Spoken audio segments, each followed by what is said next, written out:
Pemirsa, satu persatu korban penipuan dari taat pribadi mulai buka suara. Di Subang, Jawa Barat, seorang pria mengaku telah tertipu hingga 100 juta rupiah yang sebagian diantaranya dipinjam dari rentenir. Bersama keluarganya, Usman telah menjadi pengikut Dimas Kanjeng selama 6 tahun lamanya. Keikutsertaannya tersebut berawal setelah dikenalkan oleh orang terdekat dengan pimpinan Padepokan Dimas Kanjeng taat pribadi.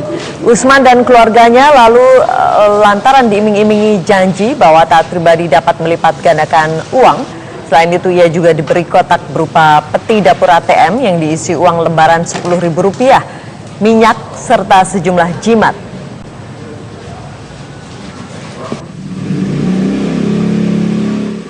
Sekian akan dilipat gandakan ya dengan nominal yang luar biasa. Berapa tuh waktu itu? Dengar kabar sih dari 2 juta berlipat sampai 1 miliar. Kurang habis berapa? Kurang lebih 100 juta. Cuma kan itu saya sebagian ada dapat dari rentenir pinjam. Sampai bunganya pun untuk pengembaliannya sampai 450 juta. Dimas Kanjeng taat pribadi ini dia minta konfirmasi dulu ke abah-abahnya untuk menentukan waktu pencairannya tuh. Sedangkan kayak Sultan Agung Suryono atau koordinator yang lain, santri-santri yang lain pun nggak tahu kapan itu ada pencairan. Ya, setelah ditinggal selama 4 bulan, istri salah satu pengikut Padepokan Dimas Kanjeng berharap suaminya segera kembali. Ya, semenjak ditinggal suami ke Padepokan, kehidupan sang istri yang baru melahirkan dan keempat anaknya kini bergantung dari bantuan tetangga. Radarnya ke dia. Hati siapa yang tak terluka saat tengah hamil tua justru ditinggal suami begitu saja. Itulah yang dirasakan Siti Badriah, warga Kampung Cilubang, Bogor, Jawa Barat.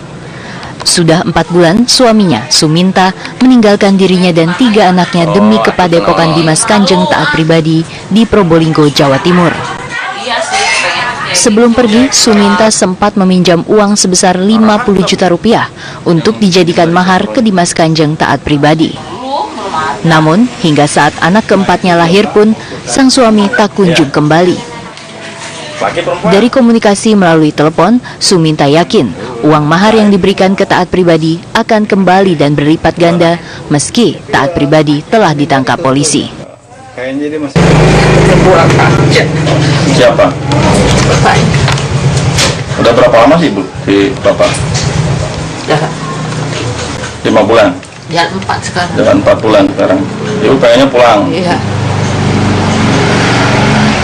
Tapi selama ini kontak nggak sama Ibu? Sering kontak malah. Cuma saya aja dulu ya kontakan. Tapi kalau dia nggak pernah kontak duluan ke rumah. Kemana? Saya dulu. Tapi ya bapaknya. Pamin tadi kekeh yang kayaknya dia masih berharap. Iya. Ya, Tapi dia udah bilang suruh pulang itu. Iya sering, saya setiap teleponnya mintanya pulang. Terus apa katanya? Ya ntar saya pulang, sabar aja, jawabannya cuma sabar. Ibu Suminta, Ocih, mengatakan putranya pergi tanpa pamit. Pihak keluarga sempat menjemput Suminta Agustus lalu, namun Suminta tetap bersikeras tak akan meninggalkan Padepokan.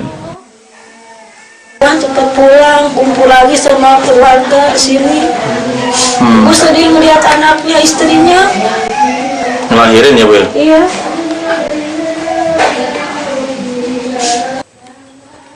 Kini keluarga Suminta hanya bisa berharap Suminta sadar dan segera kembali. Karena 50 juta. Tidak adanya penghasilan dari Suminta yang dulunya bekerja, untuk kebutuhan sehari-hari, keluarga kini mengandalkan bantuan tetangga. Dari Bogor, Jawa Barat, Usep Saripudin, TV One mengabarkan. Saya gimana ya? Oh, atuh tenawan-tenawan. Malu. Pemirsa, kontroversi Padepokan Dimas Kanjeng terus menjadi perhatian warga. Ya, ratusan pengunjung bahkan nekat menerobos pagar batas sterilisasi Padepokan.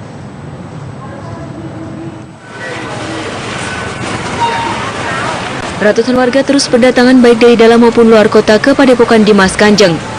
Mereka penasaran dengan Padepokan Dimas Kanjeng yang kontroversial. Sejumlah pengunjung bahkan nekat menerobos pagar pembatas. Petugas harus bekerja ekstra keras mengendalikan pengunjung karena hendak masuk paksa ke dalam area Padepokan Dimas Kanjeng. Sebelum kasus mencuat, pengunjung bebas masuk ke area Padepokan. Namun kini warga hanya bisa menonton dari luar area. Pengen lihat rumahnya ya Bu ya? Iya, penasaran kayak apa isinya. Oh, isinya di dalam atau gimana? Ya semua wes, itu kayak tenda-tendanya pengikutnya. Belum pernah sama di sini? Baru kali ini? Ya udah ini. Kita cuma mau lihat-lihat. Lihat. Lihat apa Bu? Lihat apa Bu? Lihat anjing. Lihat rumahnya Kanjeng. Emangnya kenapa Bu? Emangnya kanjeng Bu? Ya udah ingin tahu aja. Tahu aja. Penasaran ya? Ya penasaran. Kayak apa? Hingga kini petugas Brimob masih disiagakan penuh untuk mengamankan area Padepokan Dimas Kanjeng yang telah dipasang garis polisi. Dari Probolinggo, Jawa Timur, Muhammad Syahwan, TV One mengabarkan.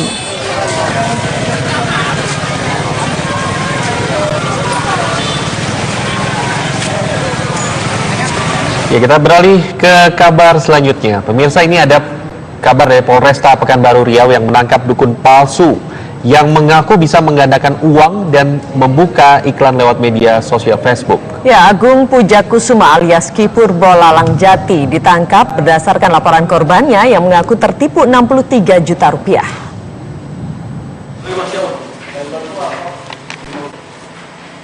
Diduga sebagai dukun palsu, seorang pria asal Jawa Timur ditangkap aparat Polresta Pekanbaru Riau. Agung Pujakusuma alias Ki Purbo Lalang Jati dilaporkan seorang korban yang merasa tertipu 63 juta rupiah. Melalui media sosial Facebook, Agung mengiklankan diri sebagai pengganda uang. Namun nyatanya, uang korban tak kunjung digandakan. Di hadapan polisi, Agung pun tak mampu memperlihatkan kemampuan menggandakan uang seperti yang diiklankannya. Agung kini telah ditetapkan sebagai tersangka. Polisi juga meminta korban lain yang pernah tertipu untuk melapor. Sementara baru satu orang yang laporan mengenai penipuan tersebut, modus menggandakan uang. Akan tetapi dari buku-buku yang sudah kita sita, ada beberapa pasien dia. Namun demikian kita menghimbau kepada korban lain apabila pernah tertipu atau pernah menjadi korban di Agung Pujakusuma akan melapor ke Polresta Pekanbaru. Saat penggerebekan di rumah kontrakan Agung, polisi menemukan sejumlah barang bukti seperti aneka minyak, kain hitam, air berisi bunga, dupa, dan sejumlah barang lainnya. Selama ini, Agung yang membuka praktik pengobatan alternatif di rumahnya mengaku belajar secara otodidak dengan membaca buku-buku pengobatan. Dari Pekanbaru Riau, Muhammad Arifin, TV One mengabarkan.